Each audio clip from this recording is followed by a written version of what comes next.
Evangelho segundo Lucas, capítulo 10, versos de 25 até 37.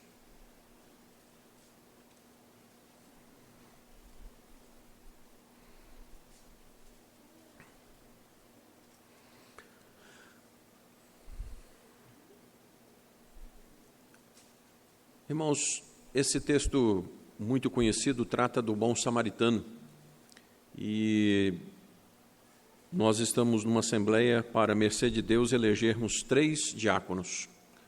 Os diáconos são, dentro da igreja, junto com a igreja, os braços visíveis de Deus. Então, o tema desse sermão é o diaconato, segundo as Escrituras interpretadas pelos símbolos de fé e pela constituição da nossa igreja. Irmãos, isso é tão grave e tão solene e tão maravilhoso. O primeiro mártir do cristianismo foi Estevão, um homem cheio do Espírito. O primeiro que teve a honra de morrer por Cristo Jesus, Estevão. E, queridos, nessa igreja nós passamos por algo extraordinário certa vez, quando uma senhora, que o marido estava passando por dificuldades, havia ido para longe, ela saiu de manhã cedo com a filhinha para comprar pão. E menino é terrível, né? A menininha falou assim: mãe, eu quero aquele iogurte que fica sempre na passagem, né, nas padarias. E a mãe falou assim: filhinha, eu não posso, estou com dinheiro contadinho para o pão. Quem é pai, avô, sabe o que é um filho pedir alguma coisa e você não poder dar. Essa mulher piedosa, irmãos, chegou em casa e, sem deixar a filha ver, foi para o quarto e chorou com Deus. Literalmente, ela chorou com Deus.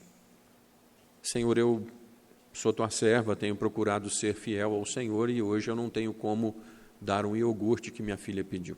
Baratinho. Mas aí, irmãos, logo depois da oração,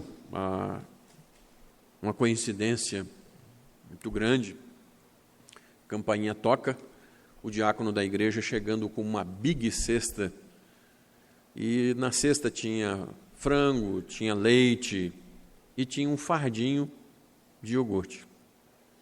Justamente o iogurte que a menina tinha pedido. Então, irmãos, o privilégio de ser diácono da igreja é tremendo. E o privilégio da diaconia é tremendo. Diaconia, no grego, significa serviço.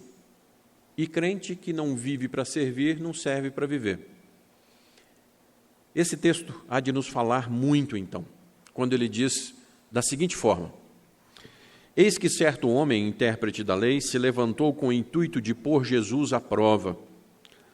Irmãos, isso aqui me causa uma certa angústia. Quantas pessoas se aproximam de Jesus hoje pelo mesmo motivo? Não querem encontrar um Salvador, querem encontrar defeitos no Salvador. E aí detonam Jesus, detonam a Bíblia, Jesus é um mito, os milagres podem ser todos reproduzidos. E aí, que coisa! Quantas pessoas detonam a noiva do Senhor Jesus? Aí a igreja, olha aí e tal. Então, esse texto trata de pessoas ao longo do tempo. E esse homem disse assim: mestre, que farei para herdar a vida eterna? Irmãos, esse é o primeiro grande erro, depois de ter procurado o Senhor Jesus para colocá-lo à prova. A questão do cristianismo não é o que eu faço para herdar a vida eterna. É você chegar perto do Senhor Jesus. Senhor, o que o Senhor pode agora, por misericórdia, fazer na minha vida para que eu tenha a vida eterna? O neonomismo foi sempre utilizado pela igreja como uma forma de se tentar chegar a Deus pelo cumprimento da lei. A igreja sempre bateu nisso. Isso se chama insistir na salvação pelas obras. O que eu faço? Qual dos homens pode fazer para chegar lá? Ou será que Deus foi tão ignorante que o seu filho não precisava ter morrido porque nós somos tão bons que nós poderíamos chegar lá de per si e ele sacrificou o filho dele? Então esse homem, numa sequência de erros, um chamando o outro, ele diz agora: Senhor, o que eu faço para herdar a vida eterna? Então Jesus lhe perguntou: o que está escrito na lei? Como interpretas? Irmãos, por favor, isso aqui é maravilhoso. O que está escrito e o que interpreta? São duas perguntas crassas. O que você conhece das Escrituras? O que está escrito? E como você interpreta isso? Então, primeiro, vida eterna passa pelo conhecimento das Escrituras e pela correta interpretação das Sagradas Escrituras. A resposta do Senhor Jesus está dada. Não existe salvação fora das Escrituras, porque o Espírito Santo fala nas Escrituras apontando para Cristo, e Cristo fala apontando para o Pai. Não existe obra do Espírito Santo que não esteja circunscrita às Sagradas Escrituras. Pastor, como é que eu sei que isso é do Espírito Santo? Vá para a Bíblia. Se tiver na Bíblia, é obra do Espírito. Se não, é de outro Espírito, mas de Deus não é não. Porque Deus fala e ensina, age segundo os princípios da sua palavra. Então, Jesus respondeu isso. E 27. A isto ele respondeu: amarás o Senhor teu Deus de todo o teu coração, de toda a tua alma, de todas as tuas forças e de todo o teu entendimento. E amarás o teu próximo como a ti mesmo. Esse homem já deveria ter ouvido que Jesus dera essa resposta anteriormente a um escriba, em Marcos 12, de 32 a 34. E agora, outro se aproxima e Jesus está repetindo a mesma coisa. E ele talvez quisesse até receber 10 pela cola, né? Então ele chegou perto do Senhor Jesus e falou assim: bom, uma vez que ele já deu essa resposta, eu vou me aproximar com isso aqui, porque eu já sei o que ele vai dizer, então eu vou me sair bem, né? Vou ganhar um 10 pela cola. Ele tinha gravado a letra, mas ele trazia isso no coração, irmãos. Irmãos, eu tenho insistido tremendamente, tenho tratado com pessoas que desistiram da vida tendo conhecimento das Escrituras. Nunca me deu tanto desespero como nos últimos meses. Pessoas que conhecem as Escrituras e estão desistindo de viver. O conhecimento está aqui, mas o conhecimento não está aqui. E não adianta conhecimento a nível da razão se ele não desce a nível do coração para a transformação. Veja o verso 28. Então Jesus lhe disse: respondeste corretamente, faze isso e viverás. Percebem? Jesus falou assim: 10 para você. Se você sabe, viva o que você acabou de pregar. Não adianta vida sem prática. Nós temos insistido tremendamente com a igreja. Não adianta você conhecer bem as Escrituras se você não vai viver as Escrituras. E aí, quando Jesus aperta, esse homem tenta escorregar. Verso 29. Ele, porém, querendo justificar-se, perguntou a Jesus: quem é o meu próximo? Irmãos, eu não consigo. Todas as vezes que eu passo por uma pergunta assim nas Escrituras, eu lembro do presbítero seminarista Ricardo. O presbítero seminarista Ricardo me ensinou a cultíssima expressão fingindo de égua. Porque é exatamente o que está aqui. Quando você aperta o sujeito, ele faz aquela cara assim: o que é isso mesmo? E ele sabe completamente a resposta e olha para você com aquela cara, né? Então, esse aqui é o famoso fingir-se de quadrúpede mesmo. Bom, e aí Jesus, como mestre dos mestres, ele vai desenhar para ver se o outro entende, né? Verso de número 30. Jesus prosseguiu, dizendo: certo homem descia de Jerusalém para Jericó e veio a cair em mãos de salteadores, os quais, depois de tudo lhe roubarem e lhe causarem muitos ferimentos, retiraram-se, deixando-o semi-morto. Casualmente descia um sacerdote por aquele mesmo caminho e, vendo-o, passou de largo. Semelhantemente, um levita descia por aquele lugar e, vendo-o, também passou de largo. Certo samaritano que seguia o seu caminho passou-lhe perto e, vendo-o, compadeceu-se dele.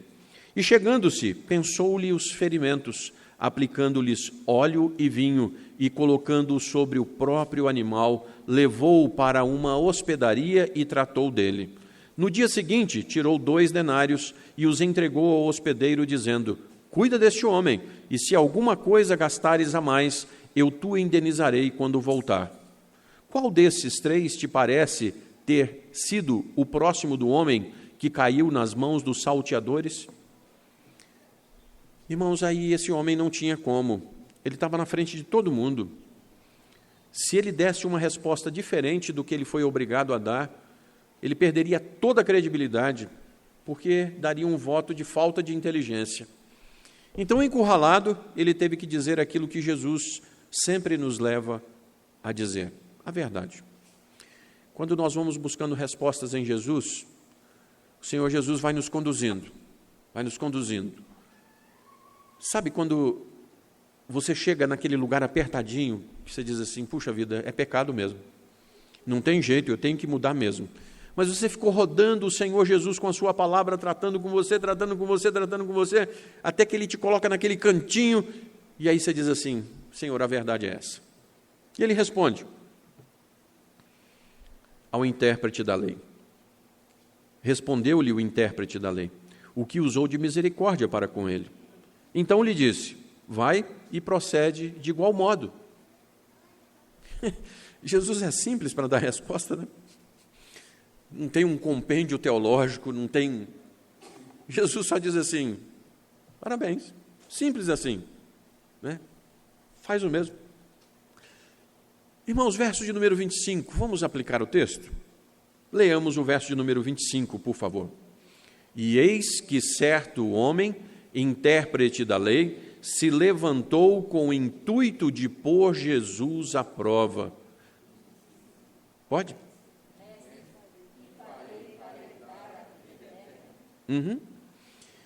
Irmãos, hoje nós estaremos, mercê de Deus, elegendo 3 homens ao diaconato. E um atributo que se espera de um oficial da igreja é que ele seja experimentado, que ele tenha conhecimento das Sagradas Escrituras, da interpretação sistemática das Sagradas Escrituras e da constituição da nossa igreja. Irmãos, um diácono tem que trabalhar muito, tem que trabalhar pelo conhecimento das Escrituras. E ele tem que ser presente aos trabalhos da igreja. O diácono, ele tem que dar bom testemunho. As pessoas da igreja têm que olhar para um oficial e ver nele bom testemunho. O Catecismo Maior de Westminster, na pergunta 93, diz: o que é a lei moral? A lei moral é a declaração da vontade de Deus feita ao gênero humano, dirigindo e obrigando todas as pessoas à conformidade e obediência pessoal, perfeita e perpétua a ela, nos apetites e disposições do homem inteiro, alma e corpo, e no cumprimento de todos aqueles deveres de santidade e retidão que se devem a Deus e ao homem, prometendo vida pela obediência a ela prestada e ameaçando com a morte a sua violação. Então, um oficial da igreja tem que saber a gravidade do que é a Bíblia Sagrada, a lei de Deus, e as implicações que isso traz se não for perseguido o seu cumprimento. Verso de número 26, vamos ler juntos? Então Jesus lhe respondeu: que está escrito na lei? Como interpretas? Então, a interpretação das Escrituras é muito importante, irmãos. Um oficial da igreja deve interpretar as Escrituras conforme a fé bíblica presbiteriana. Ele é oficial da igreja presbiteriana. Se por acaso ele interpretar como um irmão batista, que ele seja um bom batista. Irmãos, a igreja presbiteriana tem uma visão de reino. Se a pessoa tem conhecimento de Jesus Cristo, o único salvador da sua vida, a Bíblia é a única regra de fé e prática, que ele seja um bom batista, que ele seja um bom assembleiano, que ele seja um bom metodista. Tem algumas igrejas que não são igrejas. Igreja Mundial do Poder de Deus, Igreja Universal do Reino de Deus, essas não são igrejas, viu, irmãos? São seitas de Satanás. E, conforme decisão do Supremo Concílio, está publicado que a igreja presbiteriana não concorda com as práticas dessas igrejas. Se vocês virem o que está fazendo uma repórter, depois de ter doado R$1,5 milhão para uma dessas igrejas, e o que isso vai dar no Brasil, porque ela está exigindo a restituição de tudo aquilo que ela doou para a igreja, vocês vão ver o desserviço disso. Mas então, voltando, o oficial da igreja presbiteriana interpreta as Escrituras segundo a fé presbiteriana, ou ele vai ser um bom batista, um bom assembleiano. Queridos, a integridade é imprescindível ao oficial. Ele não pode ser falso como esse intérprete da lei. Ele deve se aproximar do Senhor para pedir humildemente que Ele lhe abra o entendimento da palavra. Nós só temos mais que aprender da palavra. Um oficial, ele tem que conhecer as bases da Escritura para ensinar isso, para viver isso e estar sempre disposto a aprender. E aí, todos os membros da igreja, um dia que disserem, já sei, meus irmãos, como fica ruim. O dia que você disser que não tem mais nada a aprender, é porque já está na hora de morrer. Verso de número 28, irmãos. Vamos ao verso de número 28. Podem ler, por favor.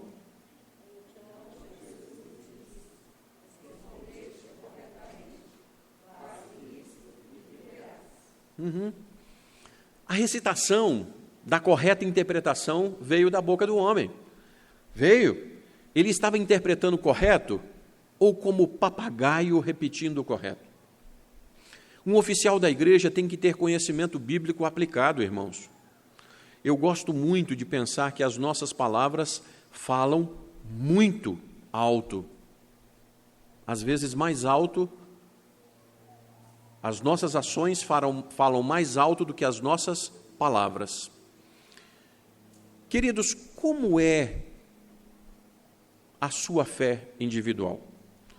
Produz frutos claros de um novo nascimento em Cristo Jesus?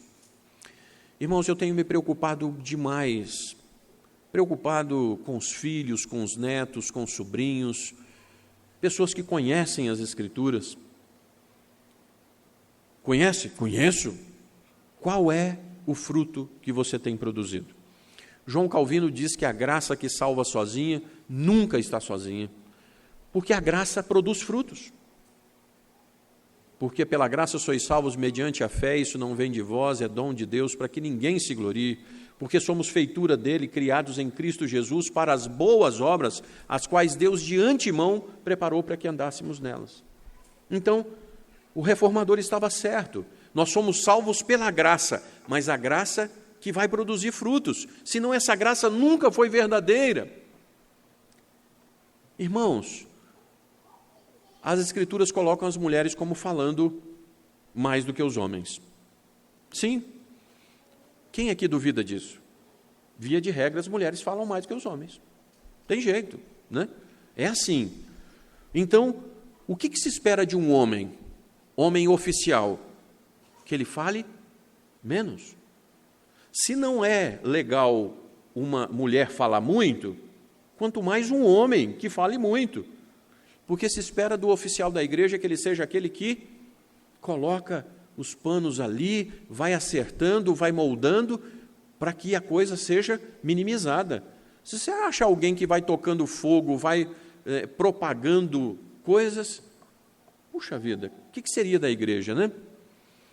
E do outro lado da produção de frutos de uma vida condigna, se você não amar o próximo que você vê, verdadeiramente você não ama o Deus que vê, irmãos, que não vê. Se a fé é morta porque não tem obras, Um diácono, mais do que ninguém, deve ter obras. Então, hoje, nós não temos que eleger alguém, o fulano de tal é gente boa, conheço a mulher dele, gosto demais da mulher dele. Não, irmãos. Nós elegemos alguém que tenha chamado para ser diácono, alguém que já exemplifique frutos, alguém que esteja presente nos trabalhos da igreja. Como é que eu vou eleger alguém para ser diácono da igreja que não está presente nos trabalhos da igreja?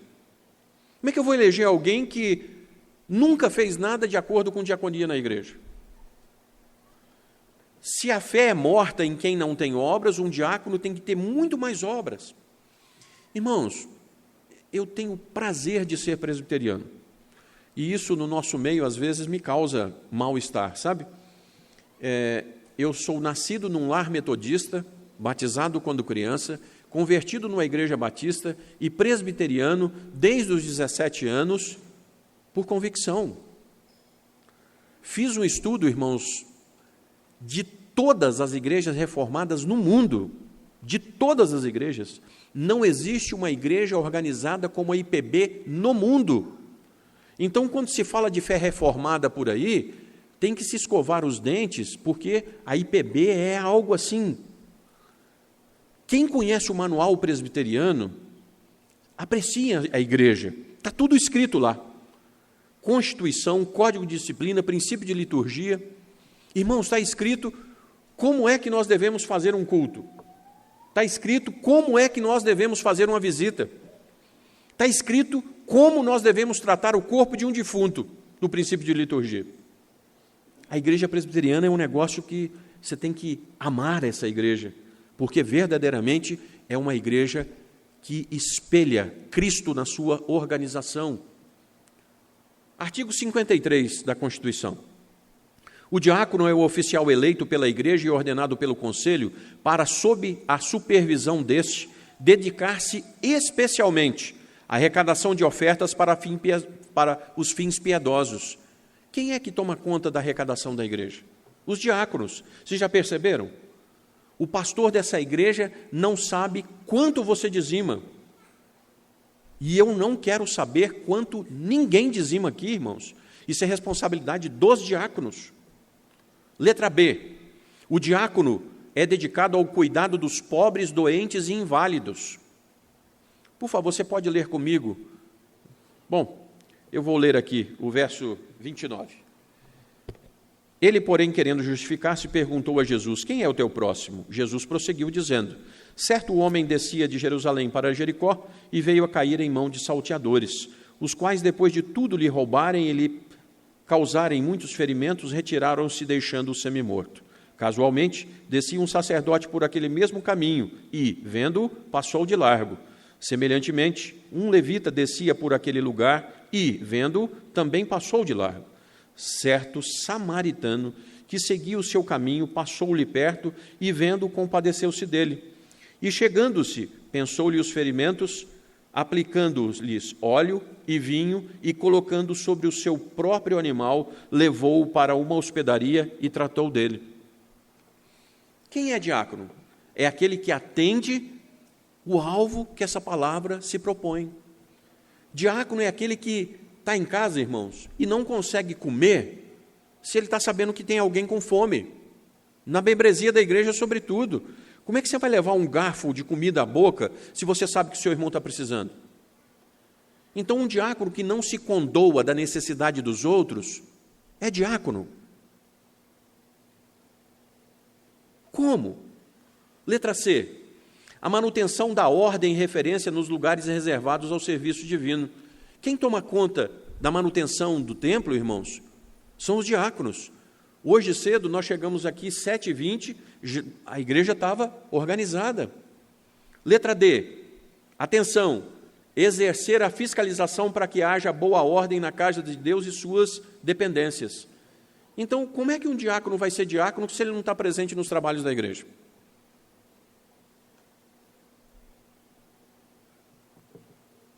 Artigo 54. O exercício do presbiterato e do diaconato limitar-se-á ao período de 5 anos que poderá ser renovado. Parágrafo 1º. 3 meses antes de terminar o mandato, o Conselho fará proceder à nova eleição. Segundo, fim do mandato do presbítero e não sendo reeleito, ou tendo sido exonerado a pedido, ou ainda por haver mudado de residência que não lhe permita exercer o cargo, ficará em disponibilidade, podendo, entretanto, quando convidado, distribuir os elementos da Santa Ceia, tomar parte na ordenação de novos oficiais.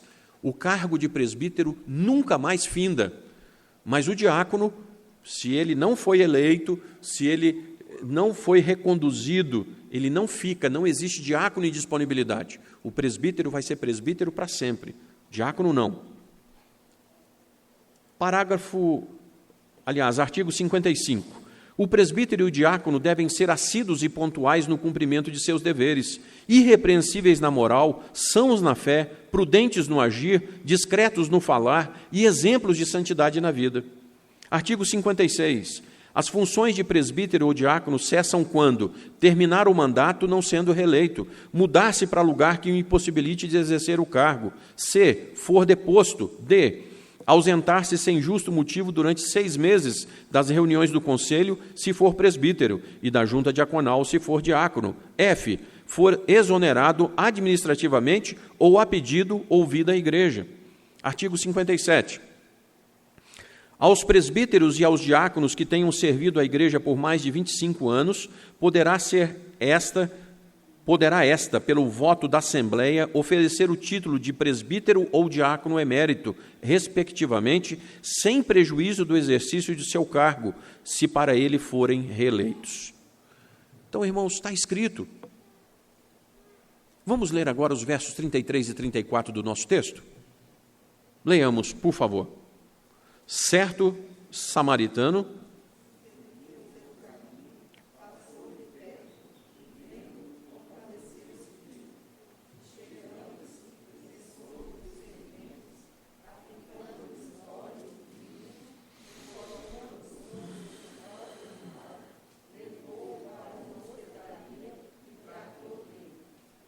Até aí, irmãos.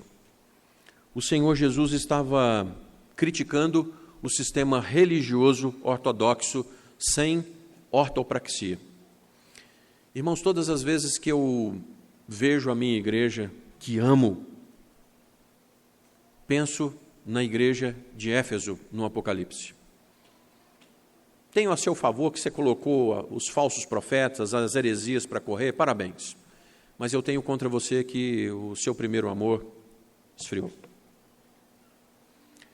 Irmãos, nós somos presbiterianos, somos a igreja da palavra, mas não adianta ortodoxia sem ortopraxia. Não adianta nós termos conhecimento das Escrituras se nós não vamos anunciar isso para as pessoas que precisam, se nós não nos compadecermos das pessoas necessitadas. Não adianta.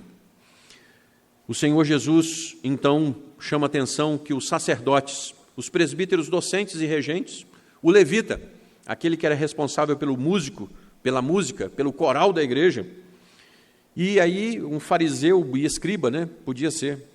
E aí um presbiteriano versado nas Escrituras, podia ser. Todos esses sem amor para com os necessitados. Irmãos, eu fico com uma preocupação imensa quando entro em alguns gabinetes e você vê diploma disso, diploma daquilo outro, diploma disso, diploma daquilo outro. Irmãos, o nosso presidente do Supremo Concílio é um pastorzão. Quem conhece o reverendo Roberto é um pastorzão.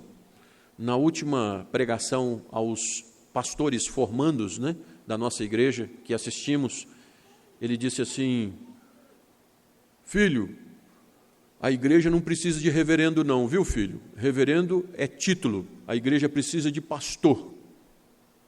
Pastor que vai visitar a ovelha, pastor que vai chorar com a ovelha, viu filho? Então, irmãos, nós temos muitos mestres, nós estamos precisando de pastores, precisando de irmãos. A dupla de oração vai ser um golaço dessa igreja. Você se identificar com alguém que você nunca pensou em conversar com ele. A igreja cresceu muito. Aí você liga para a pessoa e diz assim: olha, meu nome é fulano de tal. Vão orar comigo porque nós estamos juntos por um mês. Você vai criar laços como cristãos de verdade. E aí, como é que você está? Estou tudo bem. Mas se o irmão falar assim, olha, eu estou precisando de você, o sujeito nunca mais pergunta. Irmãos, nós precisamos de colocar a fé em prática, uma fé que cuida, uma fé que salva, uma fé que assiste. Do contrário, essa fé não vale para nada. É por isso que Tiago, irmão do Senhor Jesus, diz que a verdadeira religião é amparar a viúva e o órfão nas suas necessidades. Meu irmão, minha irmã, alguém, quando chegou, eu falei a respeito da canelada. Quem é que falou comigo da canelada? Alguém falou comigo. É canelada com amor, tá, irmãos? O quanto existe isso aqui na sua vida de assistir o necessitado? Ouça, a fé reformada rompeu com a Igreja Católica que dizia que a salvação é só pelas obras. Nós rompemos, a salvação é pela graça mediante a fé, ponto. Mas o extremo é danoso, irmãos. A salvação é por obras. Ô pastor, espera aí. A salvação é pela graça mediante a fé que produz obras. Se por acaso você tem uma salvação só pela graça mediante a fé, que não tem fruto nenhum, está errado. Aí, queridos, por favor, né? As crianças correndo na igreja. Irmãos, isso é a coisa mais gostosa do mundo. Tem gente que acha ruim, né? Menino correndo na igreja, menino chorando na igreja. Não, esse trem é bom demais. É a graça de Deus nos dando herança dele. E aí, é só uma pergunta para você. Seu filho tem te visto de joelhos dobrados, meditando nas Escrituras? Seu filho tem te visto atender as pessoas necessitadas? Porque não vai adiantar nada você querer pregar um evangelho para ele, um evangelho que você não vive.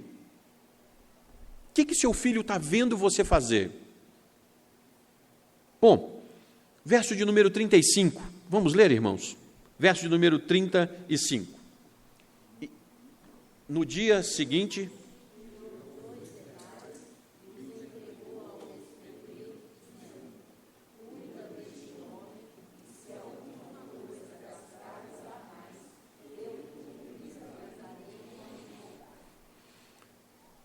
irmãos, eu tenho pavor da igreja achar que eu estou tirando vantagem de alguma coisa da igreja, mas eu tenho um pavor disso, tenho pavor, porque oficial da igreja serve a igreja. O sujeito, além de ter trazido, além de ter colocado lá, ainda pagou o tratamento e falou assim, se precisar mais. O oficial da igreja é isso, é servir, e é servir com tudo que você tem. Então, um oficial da igreja, ele é exemplo para a igreja, na presença nos trabalhos, como fiel, dizimista e ofertante. Ou, irmãos, a Jujuzinha, eu não sei se eu já falei para vocês, mas ela é a coisa mais linda do mundo. É porque a netinha caçula, né? Maria Luísa não pode ouvir isso, não. Aí, de vez em quando, né, vai passando assim e acontece alguma coisa, aí a Juju fala assim, opa! E eu olhei aquilo, ela sai com umas expressões tão gostosas. O João, lá com a gente ontem, o João esbarrou num negócio que foi caindo assim, ele, opa! Aí eu falei assim, ó o opa aí. A Juju só está repetindo aquilo que ela está ouvindo, irmãos. Ou pela Gestalt, ou pelo behaviorismo, psicologicamente, ensina a criança no caminho. É aquilo que a criança nos vir fazendo e falando, é que ela vai repetir na frente. Então, um oficial precisa ter vida para ser copiado pelos que eles lidera. Versos 36 e 37 para nós encerrarmos, irmãos. Vamos lá. Qual desses três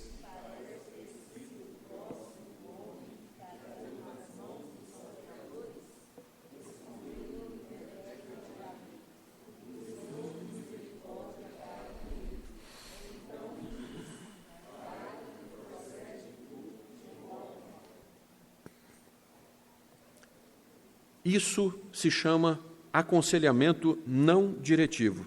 É deixar a pessoa encontrar as suas respostas. Jesus foi conduzindo a pessoa e falou assim, e agora? Ah, Senhor, a resposta é essa aqui. Irmãos, é difícil mas a nossa tendência é dar respostas prontas. Meu irmão Vitor, faça isso. Aí todas as vezes que o Vitor precisar, ele vai chegar e vai falar assim, pastor, isso. Aconselhamento não diretivo. Vou caminhando com o Vitor, a Escritura diz isso, a Escritura diz isso, a Escritura diz isso, a Escritura diz isso. Ah, pastor, então a resposta é esta, né? Daqui a pouco o Vitor está fazendo o quê? Ele está procurando nas Escrituras aqui, ali, a resposta. Nós ensinamos as pessoas a encontrarem as respostas, irmãos, não em nós, nas Escrituras. É o que o Senhor Jesus acabou de fazer com esse homem. Jesus foi firme nas suas colocações e fez tudo para abrir os olhos daquele homem. Jesus fez sinais para poder abrir os olhos, irmãos, de tantos. Mas quando eu vejo algo assim do exemplo do Senhor, e quando ele diz, eis que vos envio como ovelhas para o meio de lobos, sede, portanto, prudentes como as serpentes e simples como as pombas. Queridos, nós temos que ser os mais simples possível. No vestir, no ter, no falar. Irmãos, crente assim, simples.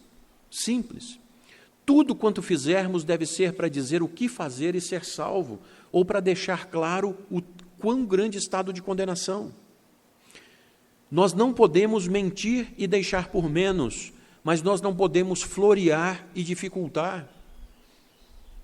O oficial tem que apontar o caminho de forma clara, objetiva. Faça o que é correto, ensina o que é correto, só isso. Mas como você vai ensinar o que você não sabe? Como você vai mostrar o caminho que você não percorre? Como você vai responder à razão da fé, se você não tem certeza da fé? Então, se um crente deve conhecer para viver e ensinar, muito mais um oficial. Irmãos, verso de número 29. Mais uma vez, por favor. Vamos, verso de número 29, por favor. Ele...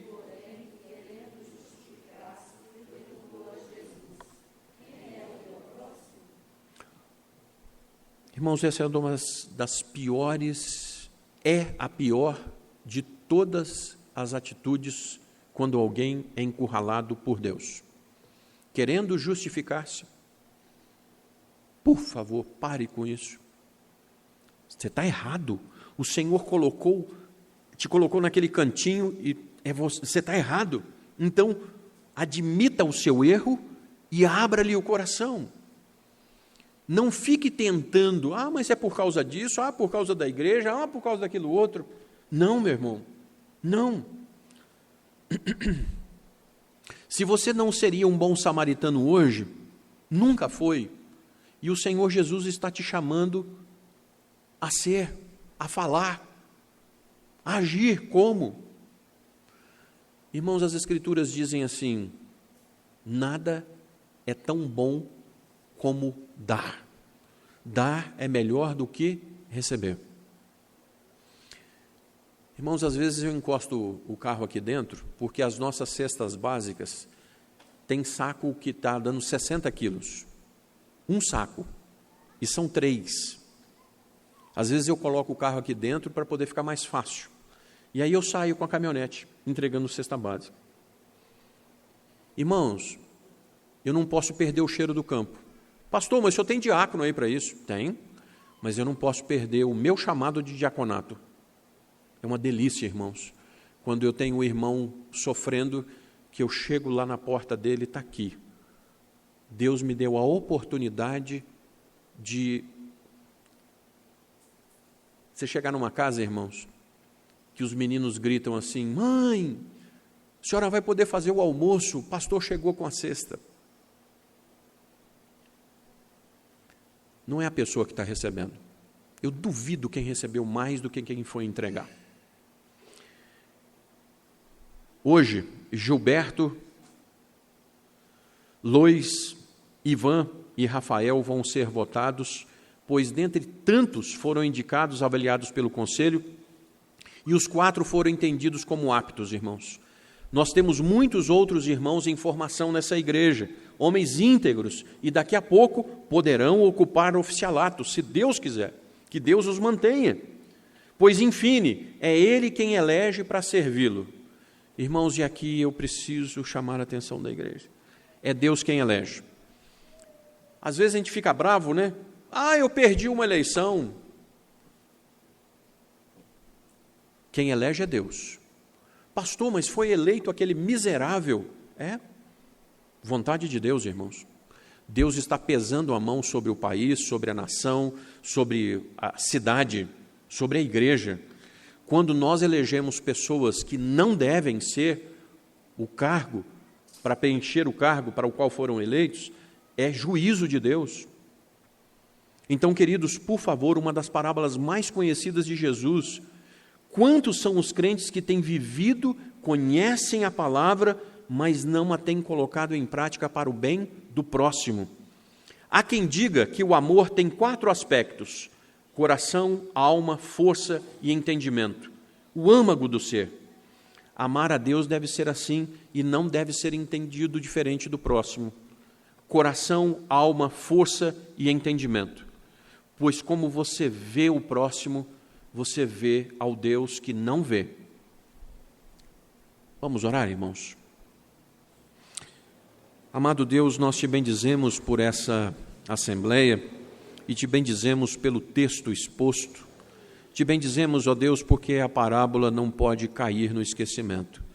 É uma das parábolas mais conhecidas. Mas, ó Deus, se nós conhecemos assim tão bem as Escrituras, por que não estamos praticando as Escrituras? Deus, não nos deixe ficar justificando por isso, por aquilo outro.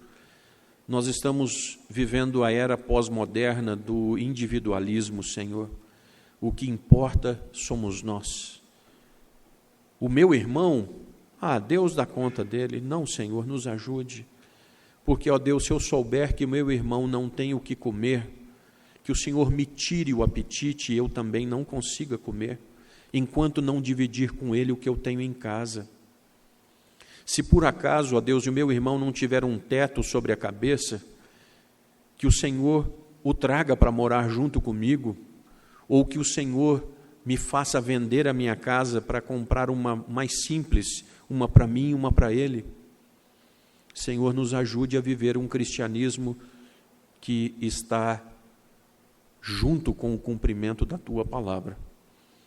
Que o Senhor nos ajude na eleição de hoje, dos oficiais dessa igreja, que o Senhor nos ajude, ó Deus, na eleição dos vereadores e prefeitos por esse país.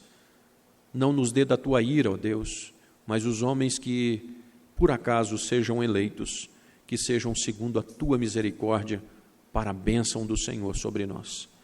Nós oramos nessa manhã, no nome maravilhoso de Cristo. Amém.